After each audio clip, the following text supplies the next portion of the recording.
आज इतिहास के एक बहुत ही महत्वपूर्ण चैप्टर यानी जिसका नाम है सामाजिक सुधार संगठन, इसके बारे में स्टडी करेंगे, अध्ययन करेंगे।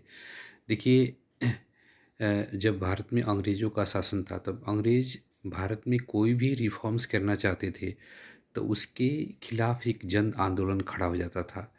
क्योंकि अंग्रेज़ों ने इतना शोषण किया था कि भारत की जनता का विश्वास उसके ऊपर से लगभग उठ सा गया था। तो यदि उन परिस्थितियों में कोई भारतीय उन्हीं के साथ मिलकर किसी सुधार में या रिफ़ॉर्म्स में समाज के रिफ़ॉर्म्स में भाग लेता था, तो उसके परिणाम अच्छे निकले और विभिन्न सारे संगठन बने, जिन संगठनों ने बहुत बेहतर काम किया, अच्छा किया। तो उन संगठनों के बारे में हम इस चैप्टर में स्टडी करते अध्ययन करते हैं। तो सबसे जो पहला समाज था उसका नाम था ब्रह्म समाज। ब्रह्म समाज के बारे में यदि हम देखें तो इसके जो संस्थापक थे वो राजा राम मोहन राय थे। मुगल बादशाह अकबर द्वितीय ने इन्हें राजा की उपाधि दी थी, बहुत ही महत्वपूर्ण है। इन्होंने 1828 ईस्वी में ब्रह्म समाज की स्थापना की थी। तत्कालीन हिंदू धर्म में कुप्रथाओं का काफ़ी प्रचलन था। इन्होंने इसके खिलाफ आवाज़ उठाया। तो इसी आवाज़ उठाने के कारण इन्हें भारतीय पुनर्जागरण तथा आधुनिक भारत का अग्रदूत कहा जाता है। सुभाष चंद्र बोस ने इन्हें युगदूत कहा था। इन्होंने 1829 ईस्वी में विलियम बेंटिक के सहयोग से सती प्रथा का अंत कर दिया।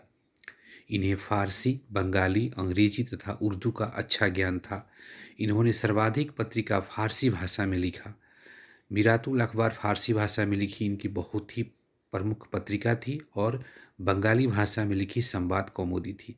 देखिए, कोई भी व्यक्ति अगर किसी परिस्थितियों का जो परिस्थितियों ने उसे दंश दिया है, उसको झेलता है, तो उससे निकल कर समाज को रिफ़ॉर्म्स यानी सुधार करने का प्रयास करता है। इनके बारे में कहा जाता है कि बचपन में ही इनकी माँ का मौत हो गया था। इनकी भाभी ने इनकी एक तरह से पालन किया और जब ये बड़े हुए तो इनके भाई की भी मृत्यु हो गई। और इनके भाई की मृत्यु पे यानी मृत्यु के बाद जिस भाभी ने इनका पालन पोषण किया, उस भाभी को सती होना पड़ा। तो इन्होंने सोचा कि मैं अकेले इस चीज़ का विद्रोह करके बहुत आगे तक नहीं जा सकता हूँ। तो इन्होंने कहा कि पाश्चात्य शिक्षा जो उसमें रिफ़ॉर्म्स की बातें काफ़ी कही थी, उनको लागू किया जाए और उन्होंने इसके लिए ज़ोरदार प्रयास करना शुरू किया, पुरज़ोर प्रयास किया और शिक्षा को इसके लिए हथियार बनाया और काफ़ी हद तक इसमें सफल रहे। तो राजा राम मोहन राय जी के योगदान की यदि हम चर्चा करें तो सबसे अहम इसमें इनकी जो योगदान होती है, जो उन्होंने सती प्रथा को खत्म किया था।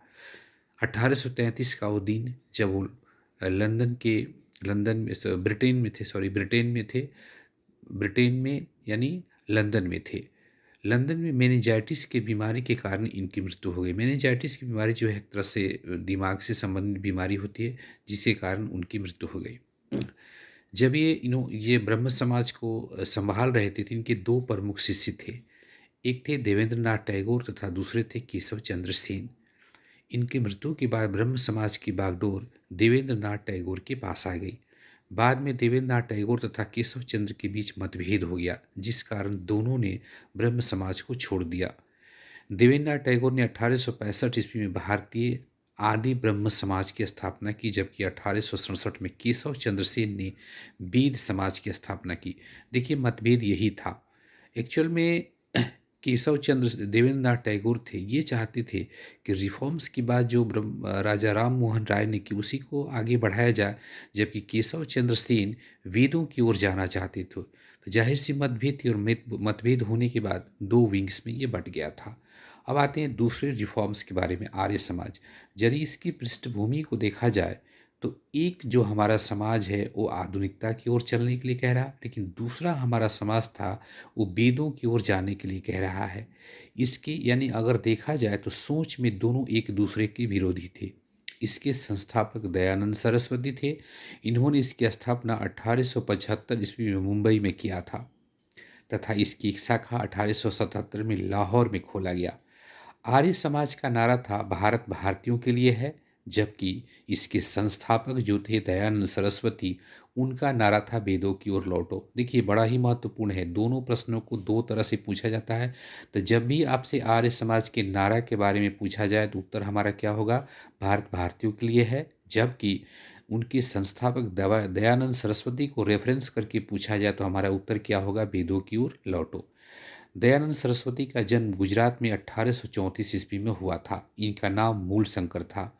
इन्होंने सती प्रथा, बाल विवाह तथा पर्दा प्रथा का विरोध किया, किंतु महिला शिक्षा तथा विधवा पुनर्विवाह का इन्होंने जोरदार तरीके से समर्थन किया।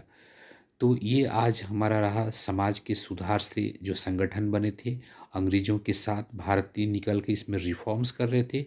उस रिफ़ॉर्म्स के चलते बहुत सारे सुधार हुए और देखने को मिले, जिसके फ़ायदा आने वाले दिनों में भारत को काफ़ी हुआ था। तो फिर अगले वीडियो में हम बाकी जो कंटेंट शेष रहता है उसके साथ मिलेंगे। आज के लिए इतना, धन्यवाद।